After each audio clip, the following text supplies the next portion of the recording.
एक वन प्रदेश में एक बहुत बड़ा तालाब था।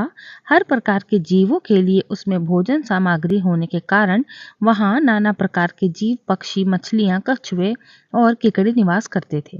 पास में ही बगुला रहता था, जिसे परिश्रम करना बिल्कुल अच्छा नहीं लगता था। उसकी आंखें भी कमजोर थी। मछलियां पकड़ने के लिए तो मेहनत करनी पड़ती है, जो उसे खलती थी। इसीलिए आलस के मारे वो प्रायः भूखा ही रहता।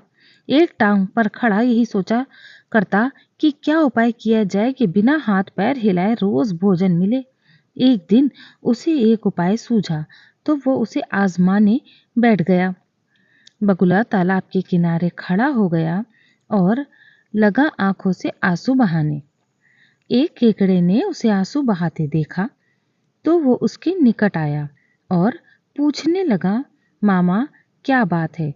भोजन के लिए मछलियों का शिकार करने के बजाय खड़े आंसू बहा रहे हो? बगुले ने जोर की हिचकी ली और भर्राए गले से बोला, बेटे, बहुत कर लिया मछलियों का शिकार। अब मैं ये पाप कार्य और नहीं करूंगा। मेरी आत्मा जाग उठी है, इसीलिए मैं निकट आई मछलियों को भी नहीं पकड़ रहा हूँ। तुम तो देख ही रहे हो। केकड़ा बोला, मामा, शिकार नहीं करोगे, कुछ खाओगे नहीं तो मर ही नहीं जाओगे? बगुले ने एक और हिचकी ली। ऐसे जीवन का नष्ट होना ही अच्छा है बेटे। वैसे भी हम सबको जल्दी मरना ही है।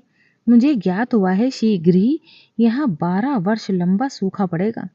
बगुले ने केकड़े को बताया कि ये बात उसे एक त्रिकालदर्शी महात्मा ने बताई है, जिसकी भविष्यवाणी कभी गलत नहीं होती। केकड़े ने जाकर सबको बताया कि कैसे बगुले ने बलिदान व भक्ति का मार्ग अपना लिया है और सूखा पड़ने वाला है। उस तालाब के सारे जीव, मछलियां, कछुए, केकड़े, बत्तख व सारस आदि दौड़े दौड़े बगुले के पास आए और बोले, भगत मामा, अब तुम ही हमें कोई बचाव का रास्ता बताओ। अपनी अकल लड़ाओ, तुम तो महाज्ञानी बन ही गए हो। बगुले ने कुछ सोचकर बताया कि वहां से कुछ कोस दूर एक जलाशय है, जिसमें पहाड़ी झरना बहकर गिरता है। वहां कभी नहीं सूखता। यदि जलाशय के सारे जीव वहां चले जाएं तो बचाव हो सकता है। अब समस्या ये थी कि वहां तक जाया कैसे जाए। बगुले भगत ने ये समस्या भी सुलझा दी। मैं तुम्हें एक एक करके अपनी पीठ पर बिठाकर वहां तक पहुंचाऊंगा, क्योंकि अब मेरा सारा शेष जीवन दूसरों की सेवा करने में ही तो गुजरेगा। सभी जीवों ने गदगद होकर बगुला भगत जी की जय जय के नारे लगाए। अब बगुला भगत के पौ 12 हो गई। वो रोज एक जीव को अपनी पीठ पर बिठाकर ले जाता और कुछ दूर ले जाकर एक चट्टान के पास जाकर उस पर पटक कर मार डालता और खा जाता। कभी मूड हुआ तो भगत जी 2 फेरे भी लगाते और 2 जीवों को चटकर जाते। तालाब में जानवरों की संख्या घटने लगी। चट्टान के पास मरे जीवों की हड्डियों का ढेर बढ़ने लगा। भगत जी की सेहत बनने लगी। खा खाकर खूब मोटे हो गए। मुख पर लाली आ गई और पंख चर्बी से तेजी से चमकने लग गए। उन्हें देखकर दूसरे जीव कहते, देखो, दूसरों की सेवा का फल और पुण्य भगत जी के शरीर को लग रहा है। बगुला भगत मन ही मन खूब हंसता।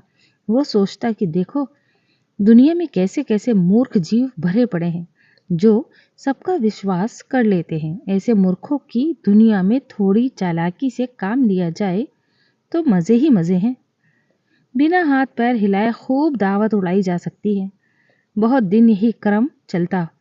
एक दिन केकड़े ने बगुले से कहा, मामा, तुम इतने सारे जानवर यहाँ से वहां पहुंचा दिए हैं, लेकिन मेरी बारी अभी तक नहीं आई। भगत जी बोले, बेटा, आज तेरा ही नंबर लगाते हैं। आज मेरी पीठ पर बैठ जा। केकड़ा खुश होकर बगुले की पीठ पर बैठ गया। जब वो चट्टान के निकट पहुंचा तो वहां हड्डियों का पहाड़ देखकर केकड़े का माथा ठनका। वो हकलाया, ये हड्डियों का ढेर कैसा है? वो जलाशय में कितनी दूर है मामा?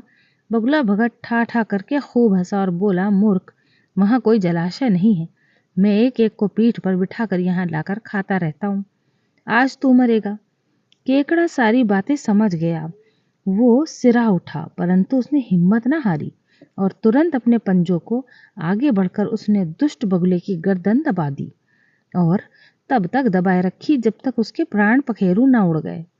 फिर केकड़ा बगुले भगत का कटा हुआ सर लेकर तालाब पर लौटा और सारे जीवों को सच्चाई बता दी कि कैसे कैसे दुष्ट बगुला भगत उन्हें धोखा देता रहा। सीख, किसी की भी बातों पर आंखें मूंद कर विश्वास नहीं करना चाहिए। मुसीबत में धीरज व बुद्धिमानी से कार्य करना चाहिए।